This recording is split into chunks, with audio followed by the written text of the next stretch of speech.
السلام علیکم بچوں، ہمارا باب دوم جس کا نام تھا ایمانیات اور عبادات یہ چل رہا تھا۔ اس میں ہم دوسرا سبق پڑھ رہے تھے، یعنی کہ جس کا ٹاپک ہے روزہ۔ تو اس کا آج ہم جو سوال نمبر 1 کا جیم جز پڑھیں گے، روزے کے معاشرتی فوائد بیان کیجیے۔ تو اس کا جواب پہلے میں آپ کو بتا دیتا ہوں۔ تو یہاں پر اس کا جواب موجود ہے، یہاں سے لے کر یہاں تک یہ اس کا جواب ہے۔ تو اس جواب کے اندر کیا بتایا گیا وہ میں آپ کو بتا دیتا ہوں۔ سب سے پہلے تو اس میں یہ ایک چیز بیان کی گئی کہ اسلامی عبادات جو ہم کرتے ہیں اس میں صرف اللہ تعالیٰ کی رضا نہیں ہوتی، اللہ تعالیٰ کی رضا بھی ہوتی ہے، لیکن ساتھ ساتھ میں اس کے معاشرے کی بہت ساری خرابیاں بھی دور ہو جاتی ہیں۔ تو یہ مطلق بات کر دی گئی کہ ہر عبادت وہ عبادت بھی ہوتی ہے اور ساتھ میں اس کی معاشرتی جو فساد ہے یا معاشرتی خرابیاں ہوتی ہیں اس میں بھی اس کو ختم کرنے کا اس کا کردار موجود ہوتا ہے۔ تو یہاں پر روزے کا ٹاپک چل رہا ہے، تو یہاں پر روزے کی معاشرتی اثرات کیا ہیں یا معاشرے کی جو برائیاں ہیں روزے کی وجہ سے کون سی ختم ہوتی ہیں وہ، یا پھر ایسی کون سی خوبیاں جو روزے کی وجہ سے معاشرے میں پیدا ہوتی ہیں ان کا یہاں پہ ذکر ہوگا۔ تو سب سے پہلے یہ بیان کیا گیا کہ روزے کی وجہ سے انسان میں نیکی اور تقوی پیدا ہوتا ہے۔ تو جہاں پر نیکی اور تقوی پیدا ہو جائے وہاں پہ عبادات کا شوق پیدا ہو جاتا ہے اس معاشرے میں۔ جس معاشرے میں تقوی پروان چڑھ جائے اس معاشرے میں عبادات کو رواج ملتا ہے۔ تو یہ ایک بہت اچھی چیز ہے، اور جس معاشرے میں عبادات ہوں وہاں پہ آپ کو پتہ ہی ہے پھر امن و امان قائم ہو جاتا ہے۔ تو یہ ایک معاشرتی اثر اس کا یہ بھی ہے کہ اس کی وجہ سے تقوی اور نیکی کی فضا پیدا ہوتی ہے، اور جہاں پہ نیکی اور تقوی کی فضا پیدا ہو جائے وہاں پہ عبادات کو بھرپور بجا لایا جاتا ہے، اور جہاں پہ عبادات کی جائیں وہاں پر امن و امان قائم ہو جاتا ہے۔ دوسرے نمبر پر معاشرتی فائدہ اس کا کیا ہے جی، یا معاشرتی اثر کیا ہے؟ انسان کے اندر بھوک پیاس برداشت کرنے کی صلاحیت پیدا ہو جاتی ہے، اور اس سے انسان مشقت کا عادی ہو جاتا ہے۔ آپ کو پتہ ہی ہے کہ قومیں وہی ترقی کرتی ہیں جو مشقت کو برداشت کریں۔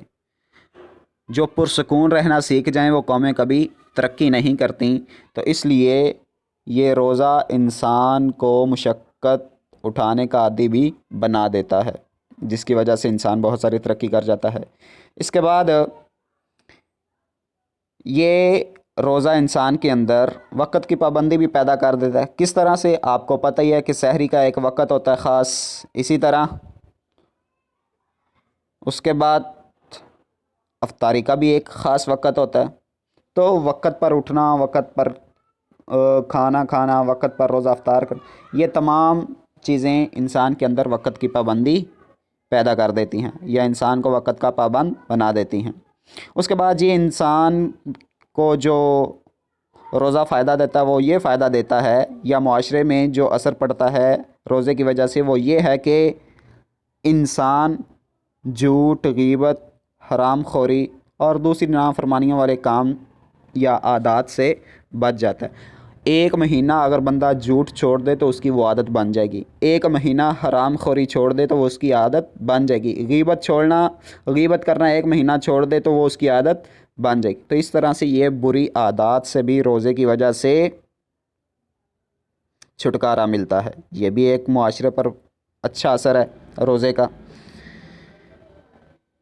اب نبی صلی اللہ علیہ وسلم نے تو یہ فرما دیا تھا کہ جو بندہ صرف کھانا پینا چھوڑ دیتا ہے لیکن جھوٹ، غیبت یا اس طرح کے دوسرے نافرمانی والے کام نہیں چھوڑتا تو اللہ تعالیٰ کہتے ہیں کہ مجھے اس بندے کے کھانے چھوڑنے کی کوئی وہ فائدہ نہیں ہے، مجھے اس کے کھانے چھوڑنے کی کوئی ضرورت نہیں تھی۔ اس کے بعد ہے جی رمضان المبارک میں لوگوں کے اندر ہمدردی اور خیر خواہی کا جذبہ پیدا ہوتا ہے۔ وہ اس طرح سے کہ ایک انسان اگر روزہ رکھتا ہے تو وہ صبح سے لے کر شام تک بھوکا پیاسا رہتا ہے، تو اس بھوک پیاس کی وجہ سے اس کو بھوک پیاس کا احساس ہوتا ہے، اس کو پتہ چل جاتا ہے کہ بھوک پیاس کیا ہے، اس لیے وہ غریب لوگوں کے بارے میں سوچتا ہے کہ یہ جو بھوکے پیاسے لوگ ہوتے ہیں ان کو کتنی تکلیف ہوتی ہے، ان کی تکالیف کا احساس اس بندے کو ہوتا ہے جو روزہ رکھتا ہے، تو پھر وہ ان کی مدد کرتا ہے۔ تو یہ بھی ایک روزے کا اچھا اثر ہے معاشرے پر کہ وہ لوگوں کے اندر بھوکے پیاسے لوگوں کی تکلیف کا احساس بیدار ہوتا ہے۔ اسی لیے نبی صلی اللہ علیہ وسلم نے اس رمضان المبارک کا نام ہی شہر المواسات رکھا، یعنی کہ یہ غم خاری، غم گساری اور ہمدردی کا مہینہ ہے۔ اس کے بعد جو فائدہ یہاں پہ معاشرتی اثر ہے وہ یہ لکھا ہوا ہے کہ جب لوگ ایک ہی کیفیت سے گزرتے ہیں تو ان میں اتحاد اور اتفاق پیدا ہو جاتا ہے۔ یہ بھی ایک اچھی چیز ہے۔ آپ کو پتہ ہی ہے کہ ایک جیسے رسم و رواج کو اپنانے والے ان کے اندر اتحاد و اتفاق پایا جاتا ہے۔ تو روزہ کیونکہ تمام مسلمانوں کے اندر ایک جیسی خوبی ہے یا ایک جیسی کیفیت سب مسلمانوں پر طاری ہوتی ہے، تو اس لیے ان کے اندر اتحاد اور اتفاق بھی پیدا ہو جاتا ہے۔ اس کے بعد روزے کی وجہ سے انسانی جو صحت ہے وہ بھی بہتر ہوتی ہے، اور اگر ایک انسان کی صحت بہتر ہوگی تو اس معاشرے پورے کی صحت بہتر ہوگی۔ وہ کس طرح سے؟ وہ اس طرح سے ایک انسان کی صحت روزے کی وجہ سے اس طرح سے بہتر ہوتی ہے کہ وہ سارا دن اس کے معدے میں کوئی چیز نہیں جاتی، معدہ خالی رہتا ہے، تو اس وجہ سے اس کی صحت بھی بحال رہتی ہے۔ آپ کو پتہ ہی ہے کہ معدے کے اندر ہر وقت کوئی نہ کوئی چیز اگر جاتی رہے تو معدہ اس طرح سے کام نہیں کرتا۔ ہر چیز کو، ہر مشین کو آرام کی ضرورت ہوتی ہے، تو اسی طرح یہ بھی ہماری جو انسانی مشینری ہے اس کو بھی آرام کی ضرورت ہوتی ہے، اور ڈیورنگ رمضان کے مہینے میں معدے کو وہ سکون میسر آتا ہے، تو اس وجہ سے اس کی صحت بہتر ہوتی ہے، اور ایک انسان کی جب صحت بہتر ہوگی تو وہ پورے معاشرے کی صحت بہتر ہوگی۔ تو یہ تھا۔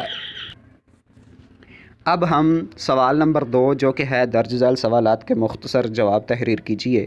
اس میں الف جز پہ ہے روزے کا اصطلاحی معنی کیا ہے، تو اس کا جواب میں آپ کو بتا دیتا ہوں۔ یہ پیج نمبر اس کا ہے جی 10، اور یہاں پہ وہ عبادت، دوسری لائن میں وہ عبادت سے لے کر یہاں تک اس کے اندر کیا لکھا ہے؟ وہ عبادت جس میں ایک مسلمان طلوع فجر سے غروب آفتاب تک کھانے پینے اور اپنی جائز نفسانی خواہشات سے رک جاتا ہے، اسے کیا کہتے ہیں؟ صوم کہتے ہیں۔ اس کے بعد دوسرا سوال ہے روزہ اور دوسری عبادت میں کیا فرق ہے، تو اس کا جواب بھی پیج نمبر 10 پہ موجود ہے۔ یہ میں آپ کو مارک کر کے بتا دیتا ہوں۔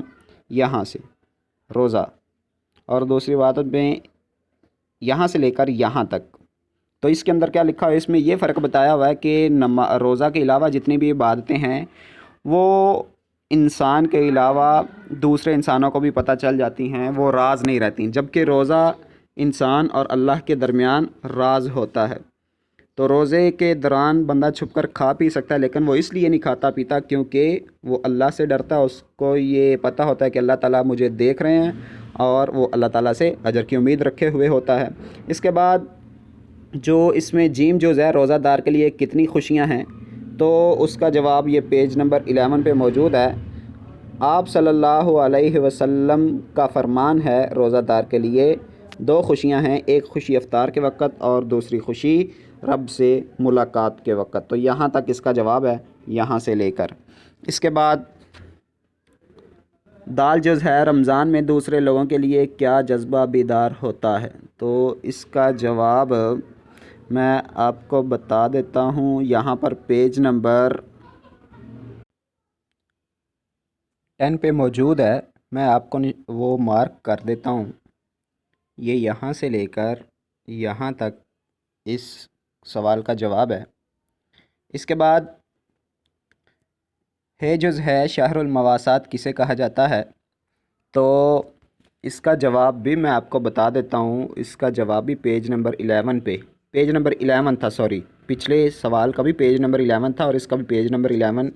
میں اس کا مارک، اس سوال کا جو جواب ہے وہ مارک کر دیتا ہوں، یہاں سے یہاں تک، یہاں سے یہاں تک نہیں، یہاں سے یہاں تک اس کا جواب ہے۔ نبی اکرم صلی اللہ علیہ وسلم نے رمضان المبارک کا نام شہر المواسات رکھا ہے، یعنی یہ مہینہ لوگوں کے ساتھ ہمدردی اور غم گساری کا ہے۔ یہاں تک اس کا جواب ہے۔ اس کے بعد ہے جی سوال نمبر 3، خالی جگہ پر کریں۔ اس میں الف جز ہے روزہ ارکان اسلام میں سے ڈیش رکن ہے، تو یہاں پہ اہم کا لفظ آئے گا۔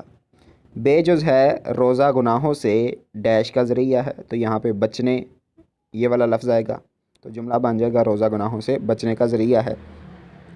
جیم جز ہے روزے مسلمانوں پر ڈیش میں فرض کیے گئے، تو یہاں پہ لفظ رمضان المبارک آئے گا، تو سنٹینس بن جائے گا روزے مسلمانوں پر رمضان المبارک میں فرض کیے گئے۔ اس کے بعد سوال نمبر 4 ہے، درست جواب پر ٹک کا نشان لگائیں۔ اس میں پہلا ہے جی روزہ کے معنی ہے، تو اس کا مطلب ہے رک جانا، بے آپشن صحیح ہے۔ دوسرا ہے اے ایمان والو تم پر روزے کر دیے گئے ہیں، تو اس میں دال آپشن جو ہے فرض یہ والی ٹھیک ہے۔ اس کے بعد تیسرے نمبر پر ہے ماہ رمضان وہ ہے جس میں آسمانی کتاب نازل ہوئی، جیم جز قرآن پاک، یہ ٹھیک ہے۔ نمبر 4 پہ ہے روزے دار کے لیے خوشیاں ہیں، الف جز 2 والا آپشن جو ہے وہ ٹھیک ہے۔ تو بچوں یہ تھا آج کا آپ کا سبق، مجھے امید ہے کہ یہ آپ کو سمجھ آ چکا ہوگا۔ اپنا خیال رکھیے گا، اللہ حافظ۔